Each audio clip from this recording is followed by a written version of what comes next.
Stay making another call. Always be representing.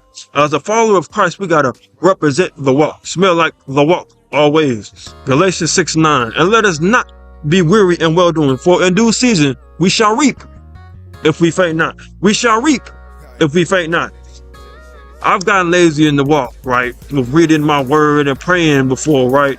Because like the Spirit is already on me. The Lord, I don't know how he got the words out of my mouth. I'm forming all these great arguments. I don't really need to invest as much anymore, right? Because I'm already his vessel.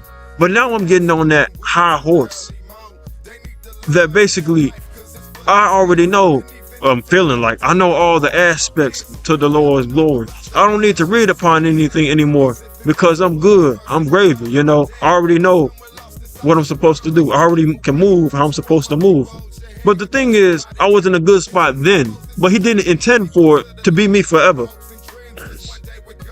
I got full bullets for you. Bring the focus back.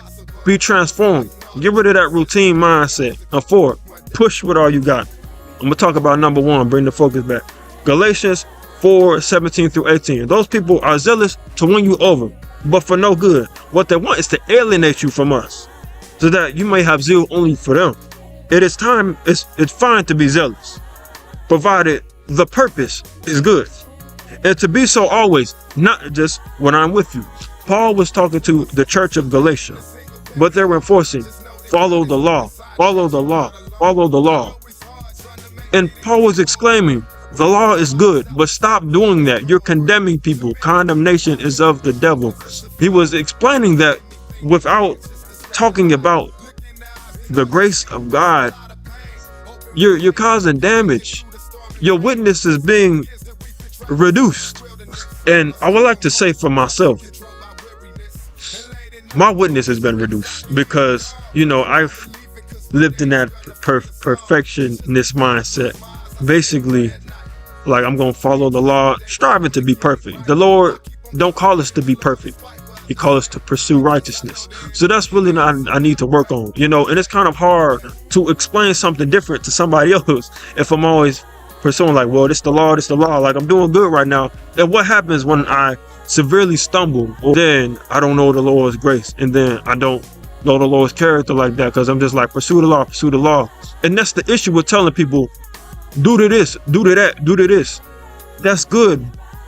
But at the same time, if somebody really comes to you heavy burden, you're like, well, you should have did. The Bible said, they're going to want to knock you out because they want to hear you from a place of love. And let's say people also, they like to hear when the Lord has grace in your life. Right. So let's say for me, let's say I've disrespected my mom. And then the Bible says the one who mocks her father and scorns an eye-aged mother will be picked out by the ravens of the valleys and eaten by the vultures. And then they look like, well, he's still filled with joy. He seems to still have favor on his life. And people ask, well, why is that? You told us about, you've messed up before. Yes, and now I have a story to tell them. Now I can tell them about the Lord's grace. I got one more for you. Basically, let's say, I've lost a relative, and then out of anger towards the Lord, I stuck my middle fingers in the air.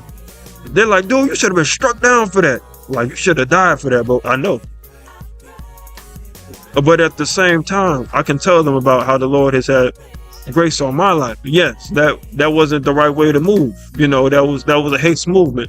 But I can say that the Lord has had grace. And now I can tell people it's different because sometimes they'll hear you. You can memorize it, but have you lived it? Not only have you've lived the blessing, but you've also lived the redemption part. You live the freedom part. You live the comfort part.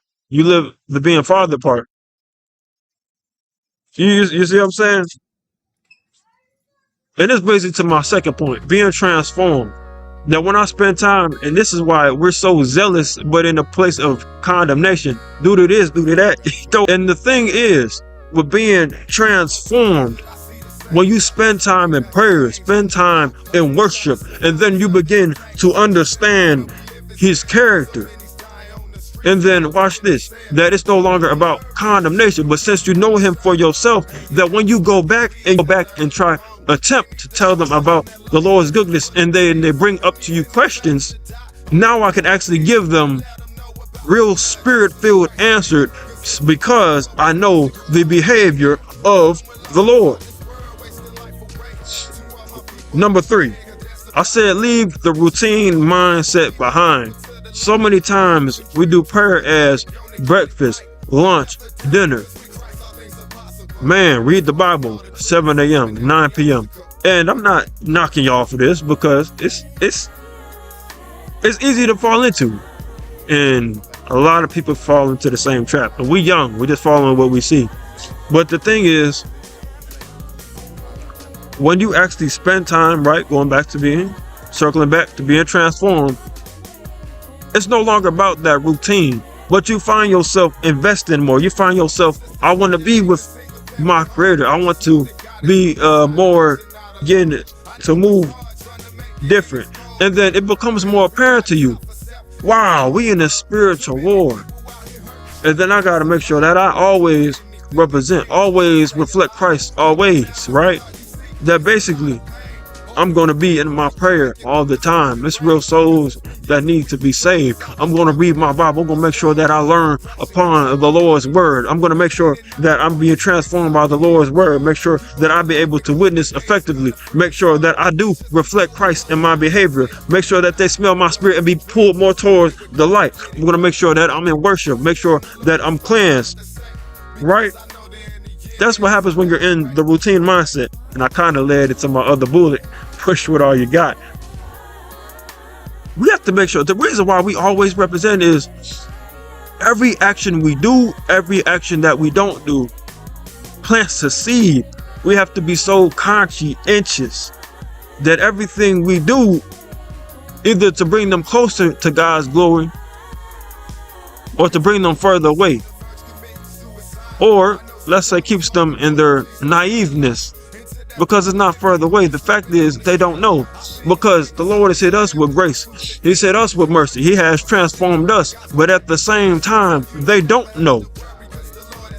And watch this, that without being transformed by Jesus' sacrifice, without receiving the gift of salvation, we already know the deal. People are destined for darkness.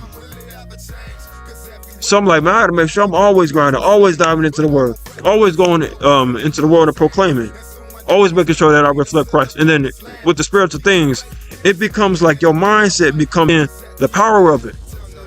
And I'm like, man, if it's up to me, I'm gonna make sure that I'm always on my grind, because if it's on my watch, I'm gonna save as much people from the kingdom of hell that I possibly can. All right, true saint.